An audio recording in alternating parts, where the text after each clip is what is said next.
பொன்னேரியில் வழக்கறிஞரை தாக்கிய அரசு மருத்துவரை கைது செய்ய வலியுறுத்தி வழக்கறிஞர்கள் முற்றுகை போராட்டத்தில் ஈடுபட்டனர்.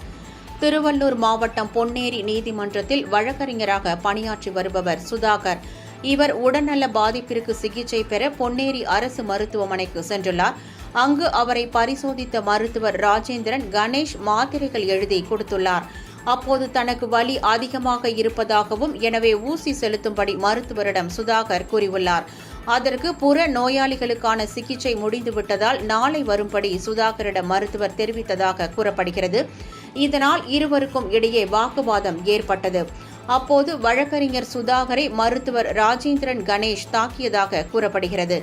இதனால் கீழே விழுந்த சுதாகரை சக வழக்கறிஞர் ஹரிகிருஷ்ணன் தூக்கி அமர வைத்துள்ளார். தகவல் அறிந்து மருத்துவமனை முன்பு திரண்ட வழக்கறிஞர்கள் மருத்துவர் ராஜேந்திரனை கைது செய்ய வலியுறுத்தி வருகின்றனர்.